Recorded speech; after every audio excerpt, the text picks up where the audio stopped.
may think something that's wrong about my father, okay, because in fact he drives very slowly. The only problem is that he doesn't see very well, so he keeps parking the car where he shouldn't, and that's why he has so many fines. And in Spain, no matter it's a 30 euros fine, it appears in the internet. Okay, so your name gets linked to that, and if you have no other content, that's what appears there. So you should start by Googling yourself, checking what appears there, and starting to compare this with the positioning that you want your brand to have.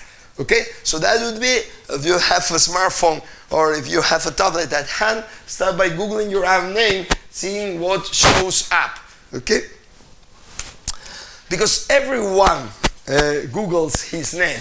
Not only we should be doing it on a monthly basis just to try to see what appears about us and how our digital self-branding efforts are obtaining results or not, but also people who are our potential employers would Google their names. You want to see the Google job experiment? It's really impacting and probably will change the way you perceive digital self-branding. Let's watch it, and afterwards we're going to comment about it.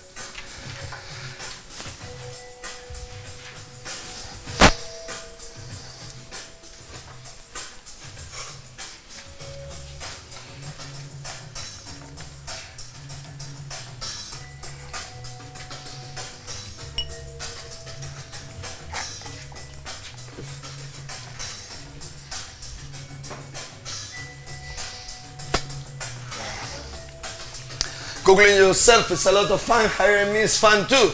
And a link that would take Ian Rigenthal to the personal web page of this creative artist. You see the results. 4 out of 5. The good thing is the total cost of the campaign, man. You'll see. It's working for Rigenthal himself. $6. It's a SEM campaign. Of course, it may not work in certain sectors. Come on, it's very aggressive. Okay, so this may work for marketing, may work for human resources, for public relations, may work for commercial positions. But of course, if you are pursuing a financial position in a bank, it can be too aggressive. Okay, but we still can do something similar that's not so aggressive. Okay, at the end, this is an SEM campaign. The guy was buying the keyword corresponding to the name of the potential employer. You all understood it, didn't you? Okay. What it is, instead of SEM, we do SEO. SEM is push. You all understand push and pull, don't you? SEO is pull. For those sectors in which this could be too aggressive, like for instance banking or insurance or B2B, instead of doing SEM, let's do SEO. Because at the end, when a top executive is starting to consider the possibility of hiring an executive for his team, nowadays, on this digitally transformed era, one of the first things he's going to do is that he's going to go and Google the keywords that define the position. I do it all the time. Okay? Precisely the other day, the guy we have in the marketing and innovation department for taking care of the search engine optimization left the company. Okay, because come on, we're business schools, we are not the best payers in the world. There are other companies like pharma industry and so on that pay much better than us because they have higher margins. Okay, so we have a lot of rotation. Every business school has a lot of rotation. It's unless an executive becomes a professor and makes additional money, it's very difficult to have a guy from the staff working for us more than 5 years because they go to other industries where they are much better paid. Okay, so I need to substitute this guy. What I was doing, I was getting into Google and plainly typing search engine optimization manager Madrid and see what I was getting out of that query. And I repeated the same in LinkedIn, and I repeated the same in Twitter using Tweet Job Search. I don't know if you have ever used Twitter Job Search, which is the kind of application that allows you to upload vacant positions if you're a company, and it allows you to offer your professional services if you're an executive. Okay, so that is the first thing that top executive working for a multinational firm is gonna do, at least in advanced countries. Okay, so we have to do SEO in order to try to appear in the first page of results. Okay, if I want to work in Madrid as a search engine optimization manager, these are the keywords that define my micro niche. Okay, and my personal web page needs to appear there in the first page of results in Google, and same thing in LinkedIn, and same thing in Twitter, when a top executive types these keywords and tries to identify talent that could cover the position that he has vacant. This is search engine optimization, and this is what we have to do in other sectors in which it would be appreciated that we are much more aggressive. Okay, let's go for it and create a campaign very similar to the one that we have just watched. Okay, so this is more or less what I wanted to explain from a theoretical standpoint. Now we're going to start working with this sheet that you have been given. Okay, this is your new business card.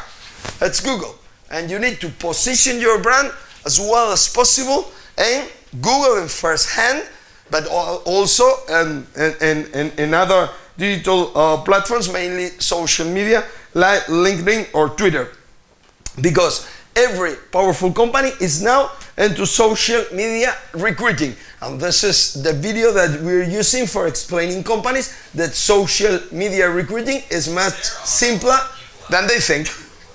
Not to mention plenty of other people not looking but would accept a new job if it were offered. And companies are competing against each other to get the best candidates. Many people are still going about this the old way, through job boards and job fairs, using headhunters to scout for talent. Newspaper classifieds, remember those? Or just plain cold calling. Basically the same thing they've done since the 60s. But the ambitious job hunters, the innovators, are going a step further to get a job. And they're using the internet. Well, to be specific, they're going to use social media. You see, a great resume is nice. But here's the thing. 60% of jobs come from networking. It's all about who you know and who knows you. Well, social media is a new, advanced way to network. And it's bringing people together at an alarming rate. It's growing faster than email. But many job hunters are now just realizing how useful this can be in their job search. So they're polishing their Facebook profiles, they're making professional connections on LinkedIn, connecting those connections to online job sites. They're sending out messages on Twitter, and those messages are going out to their friends and colleagues and friends of colleagues. And they're not just throwing themselves out there willy-nilly. You see, social networking has a weird way of getting the right information to just the right people. Savvy job candidates are using social media like it was a superpower. They've become super networkers. So the question for today's company is no longer, how are you going to get our attention? You should be thinking, how are we going to get your attention? You need to start accessing the same superpower to get your message out and connect yourself to all these potential candidates. And then once you connect to them, you need to start speaking the language of social media, using blogs and videos and such things, which will keep your candidates engaged throughout the recruitment process. So when it's time to hire, you can find the perfect person for your job. Is your company using the power which is social media? It's easier than you think. Okay, most companies are starting to do this. In fact, in Spain, which is not the States, instead you saw that it was 92%. But in Spain, which is a country very similar to this one, it's 45%. Of course, not small and medium enterprises, but who wants to work for small and medium enterprises? You don't do an MBA for working for a small and medium enterprise unless you own it. Okay? So, well, my first recommendation always to students, forget about SMEs. You've not taken an MBA here for ending up working in an SME. So, if you're going to work for a professional company, for instance, in my country, for a big company in my country, you have to get through this. And I put in you the example of IE, I'm going to put you several others. Okay? Well, which social media are used for companies for recruiting? Well, it depends a lot on the geographical area. Once again, it's local adaptation. Okay? That's why when we're going to start working with this model, you see here that you will have to indicate which is the sector where you want to work, the functional area, but also the geographical area. Because the social media you have to use depend a lot on the geographical area. Okay, for instance, if you want to work in the States or in countries that are very oriented towards the States, like for instance Canada or Mexico, you will have to create content, professional content in Facebook. That would be crazy to do in Europe, okay, where you will be perceived as an idiot if you contact companies through Facebook. This guy is kind of freak or what?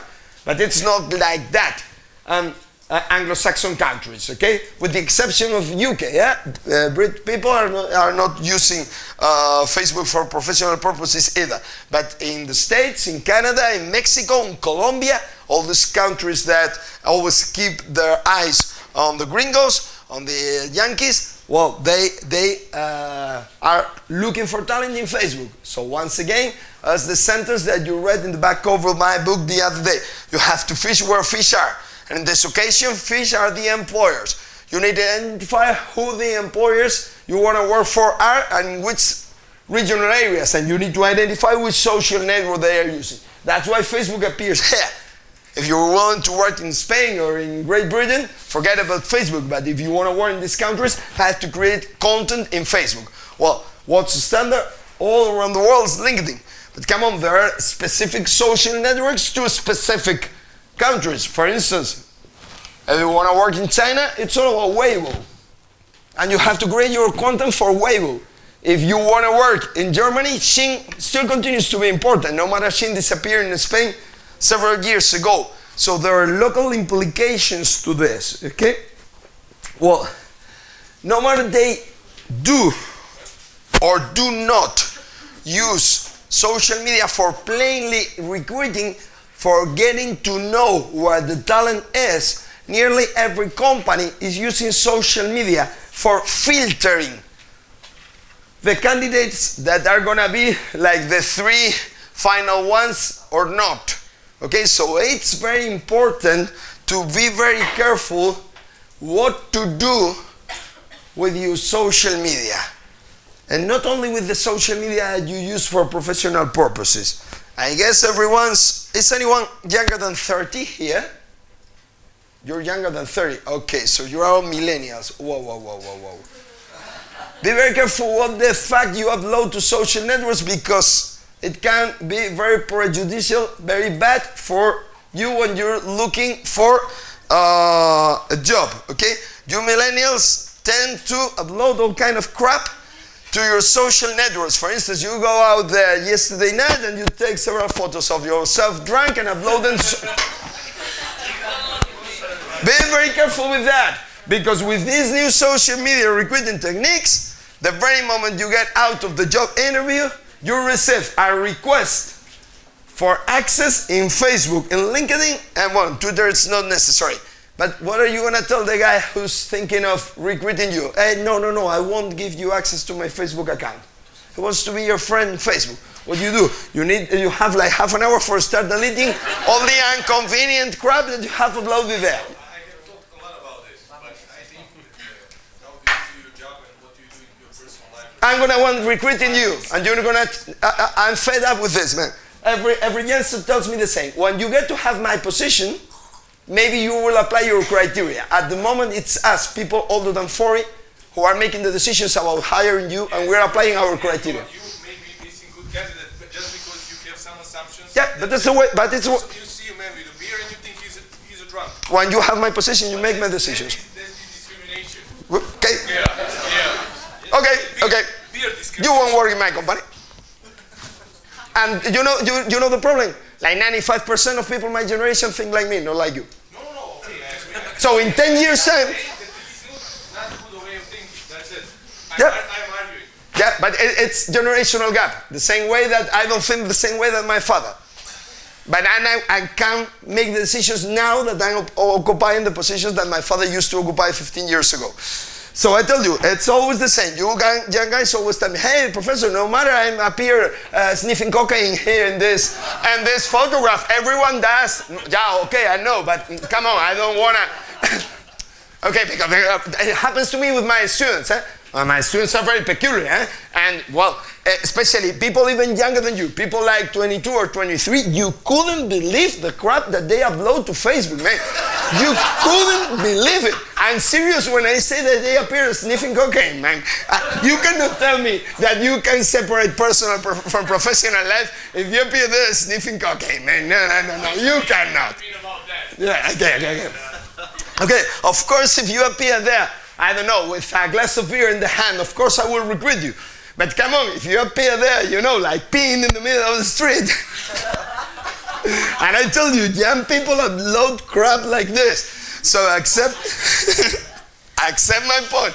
I understand. Well, it's all about, it's generation gap, man. We have different ages, and people with different ages think very differently. Okay, so I understand that you guys feel like, I don't know, compulsory need of sharing your privacy with others. It happens to me, because I go out with girls your age, and they keep putting me in trouble all the time. Okay, because they take photographs of me, tag them, and I appear where I don't want to appear. So I kind of kill them. Okay? So, afterwards, it's important. Let me put you an example. I was in Marbella, crazy party. Okay, it was New Year's Eve. Come on, I agree with you. I like to party as much as you, even more than. It's only that yesterday night. Okay. Okay, so